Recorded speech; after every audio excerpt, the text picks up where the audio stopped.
Vocês chamaram a atenção para a possibilidade das pessoas também votarem branco ou nulo ou de sequer irem ao segundo turno. E a gente já teve uma abstenção muito alta agora nesse primeiro turno, né? Chegando aí a 27%, num âmbito de 9 milhões e 200 mil eleitores. É bastante coisa. Por que vocês acham que a gente está vivendo essa abstenção tão preocupante? Porque até a própria presidente do Tribunal Superior Eleitoral, olhando para a abstenção nacional acima de 30%, se mostrou, de certa forma, incomodada com o fato das pessoas sequer quererem ir às urnas para escolher um representante. O que é isso, hein? Que movimento é esse, Deise? É um movimento...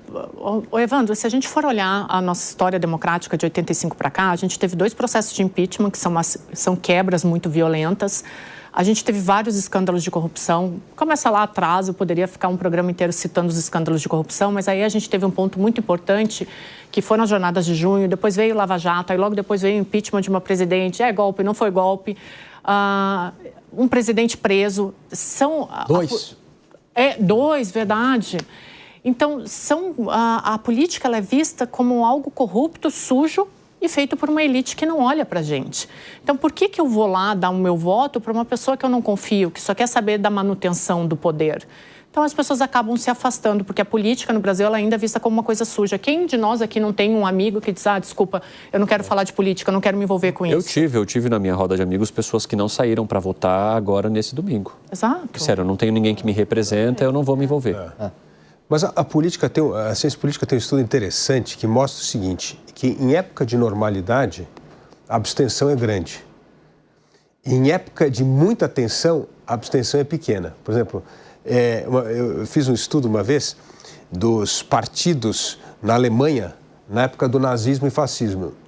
Era quase zero a abstenção. Você votava a favor de um ou do outro, porque ali não era questão de vai ganhar o comunista ou vai ganhar o nazista. Então era muito alto.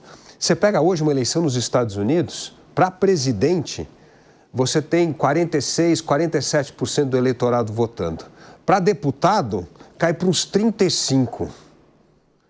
Para prefeito, deve ter uns 28%. Então, assim, porque a pessoa fala, se ganhar um ou outro não faz tanta diferença para mim e tal. Então, é engraçado que conforme radicaliza mais o processo, mais cai a abstenção. Porque o cara fala, não, agora eu tenho que entrar porque o outro não pode ganhar de jeito nenhum, porque esse é o inimigo que vai destruir. Mas você acha que essa diminuição da abstenção ela aconteceria no segundo turno por causa desse movimento? Então, acontece, mas a eleição passada de 20, a gente teve quase 40% de abstenção.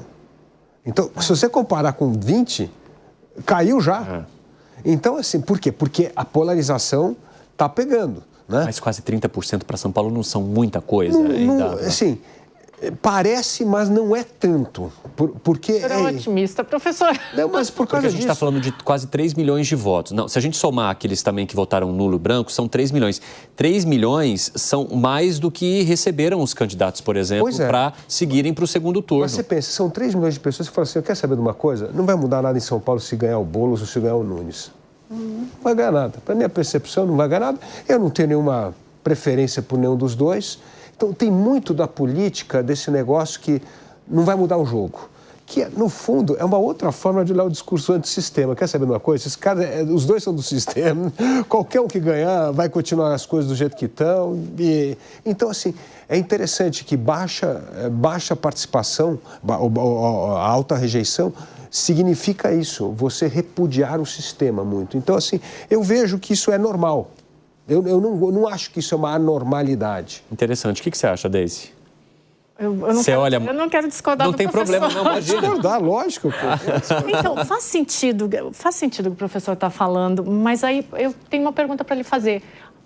Então, a gente entraria na lógica de que essa campanha para São Paulo ela teria sido normal e o eleitor pensou, não vou me envolver porque está tudo resolvido? Não, no primeiro turno, sim. Ele entra, vota. Algumas pessoas que a gente conversou muito, mostra que estava atônita com o tamanho grau de radicalismo que a coisa estava indo, e isso gera uma outra coisa de insegurança, né? Nossa, que saudades que eu tenho na época que era Maluf e Marta. Nossa, que era, né, a gente mais civilizada. Tem sempre um saudosismo, assim, comparando com o passado, né? E agora tem essa coisa do antissistema muito forte. Se você pegar, é quase o percentual do voto do Pablo Marçal. E essa turma tem um discurso muito antissistema.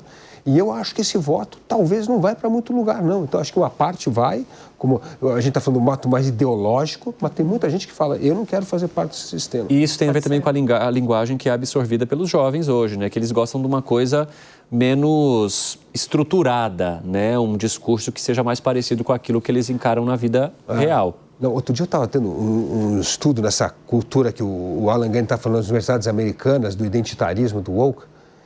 2/3 dos estudantes americanos acreditam que o Holocausto foi ficção. Meu Deus. Cara, é um absurdo um negócio desse. As pessoas não têm noção de história. Elas não têm noção das coisas. Então, elas começam a achar que as coisas é ficção. Se você pede para alguém analisar o passado de um candidato, você encontra alguma coisa que você não gosta, você fala que é fake news.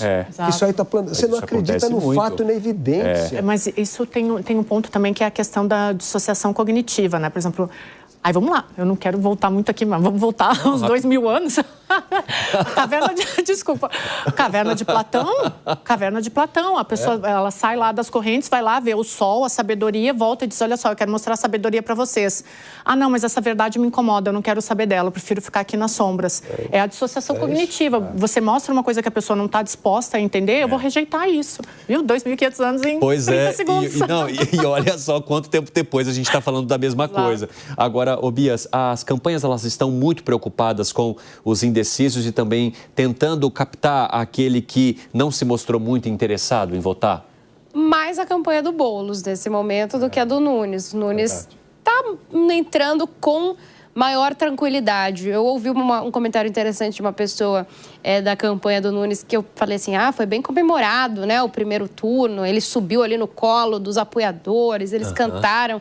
Aí ele falou, para nós o primeiro turno tem um significado muito grande, não é que está ganho, mas significa assim, o pior já passou.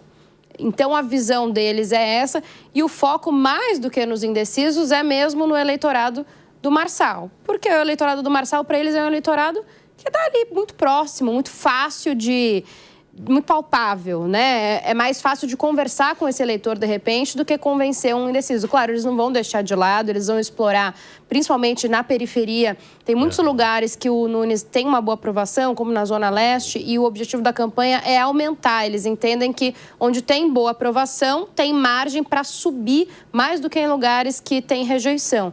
Mas a campanha do Boulos se preocupa mais com esses indecisos nesse momento, porque eles precisam disputar um pouco mais ali voto a voto, acham já mesmo que vai ser uma situação mais difícil. Então, para eles, principalmente o eleitorado da periferia, que o Boulos perdeu muito, ele ficou com um eleitorado ali no centro, Pinheiros, é um eleitorado mais de classe média. Para ele recuperar essas pessoas, principalmente indecisos da periferia ou pessoas que podem mudar o voto lá, é muito importante. Por isso que ele espera contar com a presença do Lula bastante. E nem a presença do Lula nem da Marta conseguiram reverter essa situação de debandada de parte desse eleitor da periferia para outros candidatos em detrimento do Boulos, né? Agora, para a gente arrematar a nossa conversa, estamos caminhando aí para os últimos 4 minutos, o que a gente pode esperar desse segundo turno, principalmente aqui em São Paulo, no teu ponto de vista, hein, Dávila? Eu espero que seja uma eleição mais tranquila. Eu não sei se vai ser, porque como a Bia bem falou, vai ter um querer desafiar o outro, colocar o outro na berlinda para tentar reverter isso. Se isso acontecer, eu acho muito ruim, porque vai acirrar essa coisa da polarização que a gente quer diminuir no Brasil. A gente quer tentar recuperar um pouco do centro. Então, eu acho que isso vai fomentar o discurso da polarização. E o discurso da polarização joga muito contra o próprio Boulos, que parece que quer fazer essa estratégia, porque ele é o que tem o maior índice de rejeição. Sim. Então, quanto mais polarizado, mais vai sedimentar a imagem que o Boulos é o que eu não quero de jeito nenhum e que vai beneficiar o Ricardo Nunes.